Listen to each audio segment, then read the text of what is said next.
Welcome, dear listeners, to another shadowed corner of the Throne of Nightmares. I am your guide through the veiled corridors of history's most forsaken tales, where the past refuses to stay buried and the echoes of forgotten sins claw their way back into the light, or rather, into the encroaching darkness that swallows all. Tonight, we delve into a saga that has lingered in the whispers of old estates and crumbling archives, the Pemberton curse, a family built on blood and secrets. Imagine, if you will, a moonless night in the English countryside, where the fog rolls in like a living shroud, wrapping ancient oaks in its cold embrace. The year is 1789, and atop a lonely hill stands Pemberton Manor, its spires piercing the sky like jagged fingers accusing the heavens. The wind howls through cracked windows, carrying the faint scent of damp earth and something metallic. Blood, perhaps, or the rust of chains long forgotten in the cellars below. Inside, a single candle flickers in the grand hall, casting elongated shadows that dance like spectres at a macabre ball. And there, at the heart of it all, a family gathers, unaware that the foundations of their legacy are soaked in treachery. But let us not rush into the abyss just yet. Allow me to draw you in slowly, as the curse itself creeps upon its victims, insidious, patient, inevitable. The Pembertons were once the epitome of aristocratic splendor, their name synonymous with wealth amassed from colonial ventures, sprawling estates and alliances forged in the smoke-filled rooms of power. Yet, beneath the veneer of silk gowns and polished silver lay a rot that festered for generations. It began, as such tales often do, with a single act of betrayal, a murder disguised as misfortune, a secret buried deeper than any grave. Picture Elias Pemberton, the patriarch, a man whose eyes held the chill of winter seas. In the flickering firelight of his study, he pores over ledgers stained with ink and something darker. His fortune, built on the backs of enslaved souls shipped from distant shores and the plunder of forgotten lands, hides a more personal sins: the elimination of his own kin to secure his inheritance. A brother poisoned, a sister vanished into the moors, their cries silenced by the weight of gold. But secrets, my friends, have a way of resurrecting themselves. Elias's final breath, ragged and desperate, carried a curse uttered in delirium. The blood we spill shall bind us eternally, and no Pemberton shall escape its grasp. Generations later, the curse lingers like a miasma in the air of Pemberton Manor. Hairs have risen and fallen, each plagued by visions of shadowed figures in the mirrors, whispers in the walls that recount forbidden deeds, and a relentless pull toward self-destruction. One heiress, driven mad by nightly apparitions, leapt from the manor's tallest tower, her scream echoing across the valleys. Another, a young lord, found his fortune crumbling as if devoured by invisible hands, leading him to unearth family relics that should have remained interred. Why does this tale grip us so? Because it speaks to the universal dread of inheritance, not of wealth, but of guilt. What if the sins of our forebears are woven into our very blood, waiting to awaken? As we embark on this journey, feel the chill settle into your bones, the subtle unease that perhaps, even now, your own lineage harbors shadows you've yet to uncover. The Pemberton curse is not merely a story, it's a warning, etched in the annals of time, that some doors, once opened, can never be fully closed. Let the fog thicken around us as we step deeper into the narrative. Hear the distant toll of a bell, marking the hour when the veil between worlds thins. Are you ready to confront the blood-soaked secrets that built an empire and doomed a dynasty? Then lean closer, for the tale unfolds. Pause for atmospheric sound, distant thunder, rustling leaves. The roots of the Pemberton curse trace back to the turbulent era of the late 18th century, when the British Empire's tendrils stretched across oceans, grasping at riches with iron fists. Elias Pemberton was no mere opportunist. He was an architect of darkness, his ambitions fueled by a lineage already tainted by whispers of witchcraft and forbidden pacts. Born in 1745 to a minor noble family in Yorkshire, Elias inherited little more than a dilapidated hall and a name on the verge of obscurity. But ambition, that cruel mistress, drove him to the colonies, where he amassed a fortune through sugar plantations in the Caribbean. plantations worked by chains and whips, where the cries of the oppressed mingled with the rustle of cane fields. Upon his return to England in 1775, Elias rebuilt Pemberton Manor into a Gothic masterpiece, towering stone walls adorned with gargoyles that seemed to leer at passers-by, vast libraries filled with tomes on alchemy and the occult, and hidden passages that snake it through the estate like veins pulsing with secrets. It was here, in the opulent drawing rooms, that the first cracks appeared. Elias's siblings, jealous of his newfound wealth, plotted against him. But Elias, ever the predator, struck first. His brother, Reginald, met his end in a hunting accident. His body mauled beyond recognition, though servants whispered of claw marks that no beast could make. His sister, Amelia, simply vanished one stormy night, her room left in disarray, a single blood-stained glove the only clue.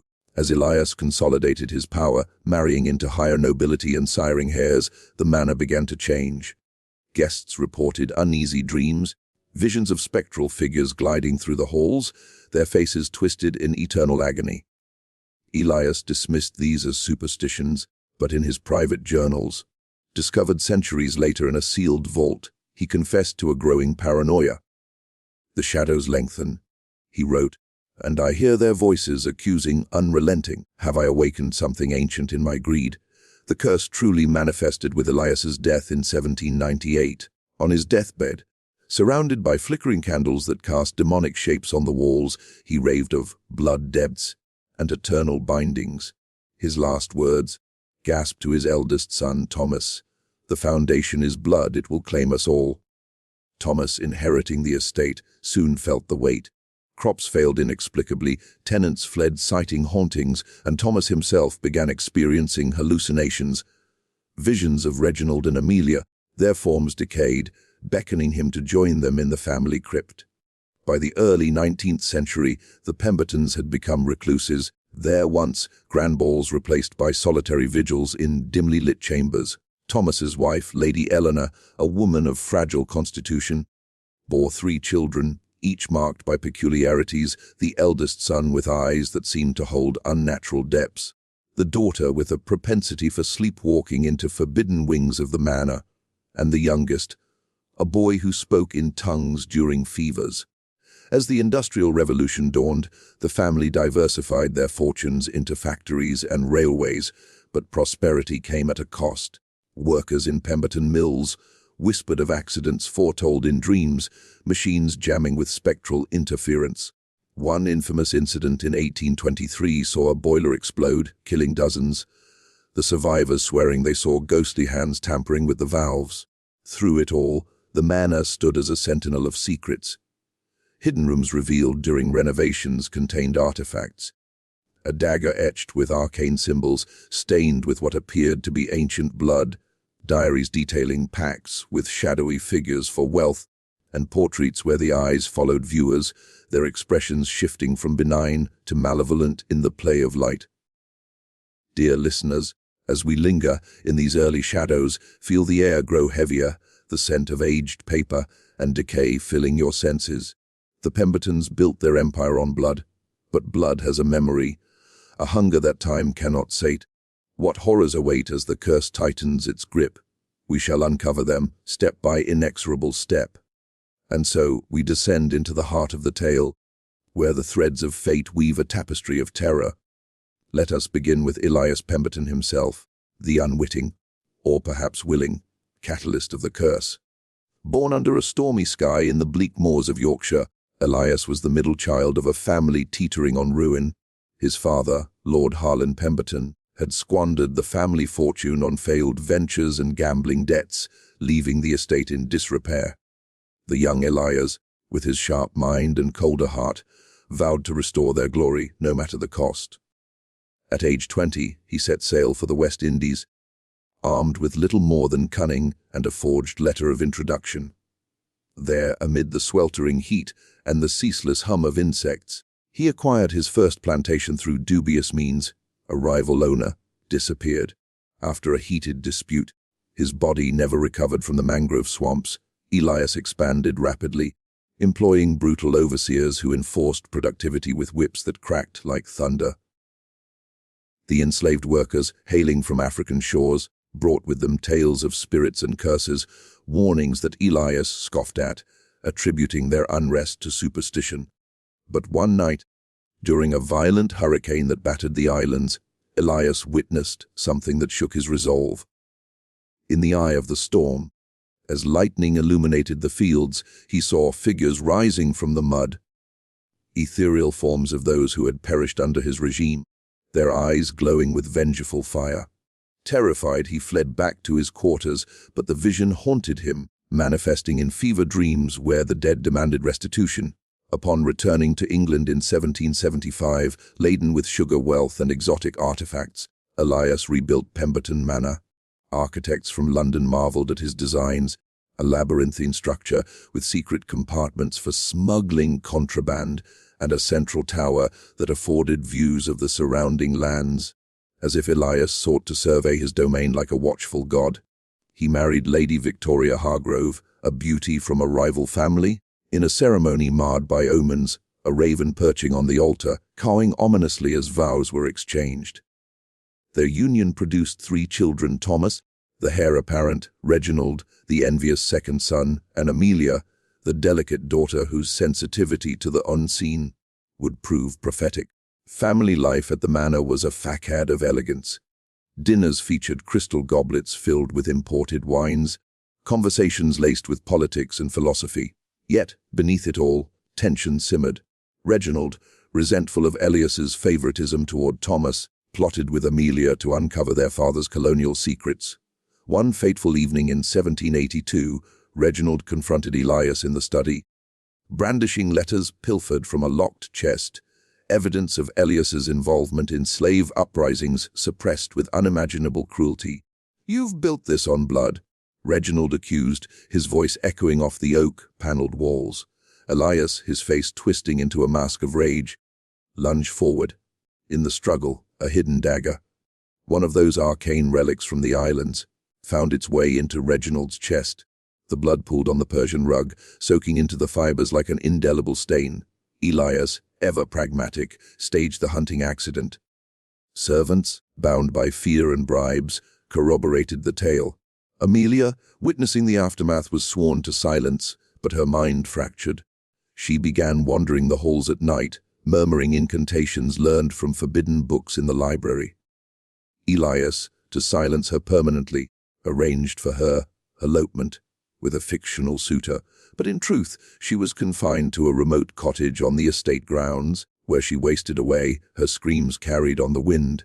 As years passed, Elias's health declined. Paranoia gripped him. He installed mirrors in every room to watch the shadows. But instead, they reflected distorted visions. Reginald's face staring back, blood dripping from his lips. Amelia's ghost appeared in reflections, her hands outstretched in supplication. Thomas, now a young man, inherited these burdens, marrying Lady Eleanor in 1799, a union that brought temporary light to the manor. But the curse was awakening. Eleanor's first pregnancy ended in miscarriage, the child stillborn with marks resembling claw scratches. Servants reported hearing infant cries from empty nurseries. Thomas delved into the family archives, uncovering Elias's journals, which detailed not only the murders but also a ritual performed in the Caribbean, a blood pact with local spirits for prosperity, sealed with the sacrifice of a rebellious slave. The manor's architecture seemed to conspire against its inhabitants. Doors creaked open to reveal bricked-up rooms filled with dust, covered relics, chains rusted with age, portraits of ancestors with eyes gouged out. One chamber, hidden behind a false bookshelf, contained an altar, like table-stained dark, surrounded by candles that ignited spontaneously during storms. By 1810, Thomas's children exhibited the curse's touch. Young Elias Sue, named after his grandfather, displayed a fascination with death, collecting bones from the estate's graveyard. His sister, victorious after her grandmother, sleepwalked to the tower, standing perilously close to the edge, as if called by invisible voices. The youngest, Harlan, spoke of uncles and aunts, visiting him in dreams, descriptions matching Reginald and Amelia. Tragedies mounted. A fire in the east wing claimed several servants, the blaze starting in Reginald's old room without cause. Thomas, investigating, found charred remnants of letters, the words blood debt, legible amid the ashes. Lady Eleanor, driven to hysteria, consulted spiritualists, one of whom fled the manor screaming of malevolent entities bound to the bloodline. As the narrative builds, dear listeners, sense the noose tightening. The Pembertons, ensnared in their own web of secrets, teeter on the brink of revelation. What fresh horrors will the 19th century unleash? The shadows deepen. The curse, now fully roused, transformed Pemberton Manor from a seat of power into a prison of the damned. As the 19th century progressed, Thomas Pemberton grappled with mounting afflictions. His investments in the burgeoning railway industry faltered inexplicably. Tracks laid across ancestral lands buckled under phantom weights, workers deserting after sightings of spectral figures laboring in chains. One engineer documenting the sabotage vanished. His journal later found in the manor's attic, pages filled with sketches of ghostly overseers wielding whips of shadow. Lady Eleanor's descent into madness accelerated.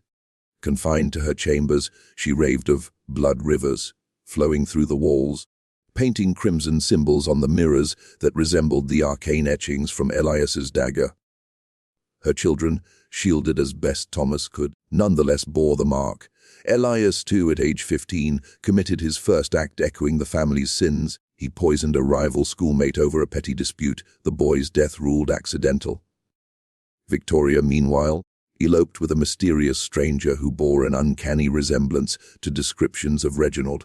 Tall, dark-haired, with a scar across his chest. The youngest, Harlan, proved the most tormented. From childhood, he conversed with unseen entities, relaying messages that chilled the household.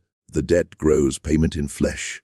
In 1825, during a family gathering, Harlan seized in the dining hall, his body contorting as if possessed. When he spoke, it was in Elias's voice, recounting the Caribbean ritual in vivid detail. The sacrifice under a blood moon, the spirit's promise of wealth in exchange for eternal servitude of the bloodline. Thomas, desperate, sought exorcists and scholars. A visiting occultist from London, Dr. Mortimer Blackwood, uncovered a hidden crypt beneath the manor, accessed through a trapdoor in the cellar. There, amid cobwebs and rat-infested sarcophagi, lay the remains of Reginald and Amelia, not in proper graves, but hastily interred, their bones etched with symbols matching the dagger. Blackwood theorized the curse as a familial binding, where unavenged deaths tethered spirits to descendants, feeding on their vitality. But interference only amplified the horrors. That night, as Blackwood performed a ritual to sever the bond, the manor shook as if in an earthquake. Chandeliers crashed, walls cracked, revealing hidden compartments spilling forth gold coins stained red. Blackwood was found the next morning, his throat slit by an invisible blade, the dagger materializing beside him.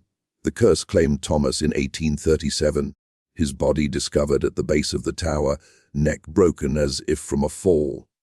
Though witnesses swore he was in his study moments before, Elias too inherited his rule marked by excess and cruelty. He expanded the family fortunes into opium trade, smuggling through secret tunnels linking the manor to the coast. Visions plagued him, Amelia appearing in his bedchamber, her decayed form whispering accusations. To silence her, he desecrated her remains, scattering bones in the moors, only for them to reappear in his bed, reassembled. Victoria's fate intertwined tragically. Her husband, revealed as a con artist preying on the family's notoriety, was murdered in their London townhouse, his body arranged to mimic Reginald's stabbing. Victoria, implicated, fled back to the manor, where she birthed a child in secrecy, a girl with eyes like bottomless wells. Harlan, now a reclusive scholar, documented the curse in a tome titled The Blood Ledger, detailing apparitions, poltergeist activity, and a pattern. Every generation, a Pemberton must spill kin blood to appease the spirits or face ruin. The Victorian era brought no respite. Elias C's son, Reginald Tears, named in ironic homage, modernized the estate with gas lamps and telegraph lines, but technology faltered. Lamps flickered to reveal ghostly faces, telegraphs transmitted messages from the dead, pay the debt.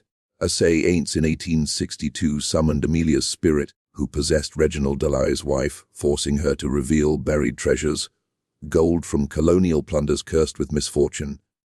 Tragedies cascaded, epidemics striking only Pemberton kin, fires consuming portraits but leaving spectral images burned into walls. By the turn of the century, the family dwindled, heirs dying young or childless. The last direct descendant, Lady Amelia Pemberton, Victoria's granddaughter, inherited in 1905. A modern woman, she scoffed at superstitions, hosting parties to dispel the manor's reputation. But during one gala, guests witnessed horror's blood seeping from ceilings, whispers recounting family sins, and apparitions materializing to drag revelers into shadows. Amelia's end came in 1923, alone in the tower, her diary's final entry, "They come for me now, the blood calls." Her body, found twisted unnaturally, marked the supposed end of the line. Yet rumors persist. Distant relatives claiming visions, the manor, now abandoned, drawing urban explorers who vanish without trace. As the narrative crests, feel the chill of inevitability. The Pemberton secrets built on blood endure beyond graves. To fully grasp the Pemberton curse, we must unearth the soil from which it sprang, the fertile ground of history, legend, and cultural dread. The late 18th and 19th centuries were epochs of empire and enlightenment shadowed by exploitation and the occult. The British Empire's colonial expansion, particularly in the Caribbean, forms the bedrock of the Pemberton's tale. Sugar plantations like those Elias exploited were engines of wealth, fueled by the transatlantic slave trade. From 1640 to 1807, over 3 million Africans were transported to British colonies, their labor extracting fortunes amid unimaginable suffering. Elias's era coincided with uprisings such as the Jamaican Baptist War of 1831-32, but earlier revolts in the 1760s and 1770s mirrored the disappearances in his ledgers. Folklore from enslaved communities blended African spiritual traditions, like Obeah and Vodou, with European superstitions, creating syncretic curses. Obeah, practiced in secret, involved rituals for protection or vengeance, often invoking ancestors. Elias's pact echoes these, where planters, fearing revolts, sometimes consulted practitioners, only to suffer backlash, as in the case of Thomas Thistlewood, a real Jamaican overseer whose diaries detail paranormal torments after abusing slaves.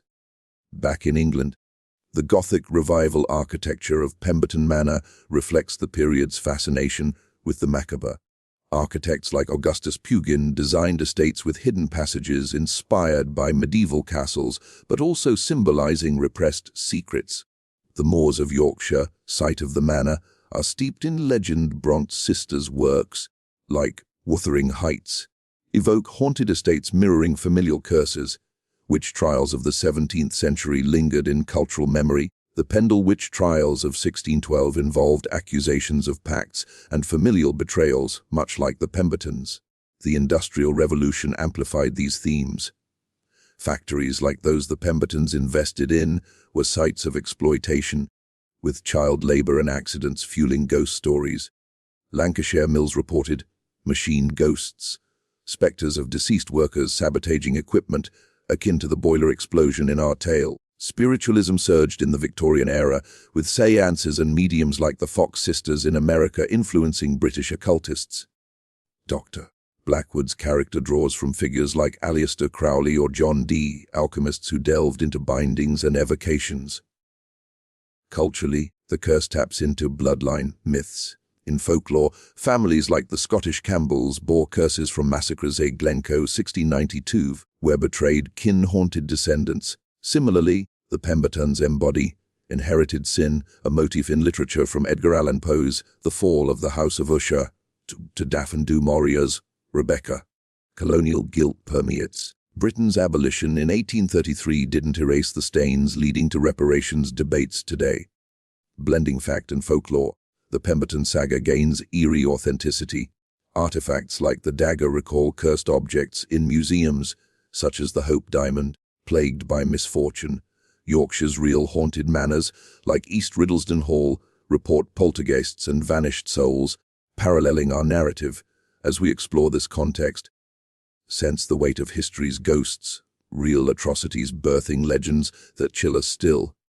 Beneath the surface of the Pemberton curse, lies a labyrinth of symbols and psychological depths, connecting to universal fears and human frailties. At its core, the tale explores inherited guilt, the notion that sins of the fathers cascade through generations, a theme resonant in psychoanalysis and mythology. Freud's concept of the uncanny manifests in the manners, mirrors, and apparitions, where the familiar second family becomes terrifyingly strange, unearthing repressed traumas. Symbolically, blood represents both life force and corruption. The blood debt echoes biblical curses like Cain's mark, or Greek tragedies where Houses Atreus, Oedipus are doomed by ancestral crimes. In the Pemberton's blood binds, literally in rituals, metaphorically in lineage, highlighting how colonial exploitation stains descendants, a cultural trauma Britain grapples with in post-colonial discourse. Psychologically, the curse embodies projection. Elias's paranoia mirrors collective guilt over empire, where wealth's shadows haunt the psyche. Jungian archetypes appear, the shadow self in spectral siblings, the anima in Amelia's ghostly pleas, suggesting unresolved inner conflicts. Modern interpretations link to intergenerational trauma, as in epigenetics, where stress alters DNA, cursing offspring. Thematically, it probes human nature's dark underbelly, ambition's cost, secrets, corrosion. The manner, a Gothic trope, symbolizes the mind's hidden chambers, where suppressed deeds fester. Universal fears of death, isolation, the unknown, amplify apparitions, evoke mortality's inevitability, the curse, isolation from society, secrets, the dread of exposure. Culturally, it reflects class anxieties, aristocratic decay in the face of industrialization mirrors the Pemberton's fall. Gender dynamics emerge, female characters, Amelia, Eleanor, Victoria, as vessels of the curse, critiquing patriarchal suppression. In an ominous lens, the story warns of unchecked greed, connecting to contemporary issues like corporate exploitation, echoing colonial sins. Does the curse linger in our bloodlines, awaiting activation? As our journey through the Pemberton curse draws to its shadowed close, let the echoes reverberate. From Elias's blood-soaked ambitions to the final heiress's despair, the family stands as a monument to secret's enduring power. The manor, now a ruin overgrown with ivy like grasping veins, whispers to those who dare approach. Some debts transcend death. Yet, questions linger. Does the curse truly end, or does it seep into distant branches, awaiting fresh blood? In our modern world, where histories are unearthed and reparations sought, perhaps the Pembertons serve as a mirror. Listen closely in the quiet hours. Might your own walls hold whispers? Farewell until next we meet on the throne of nightmares. Sleep uneasily.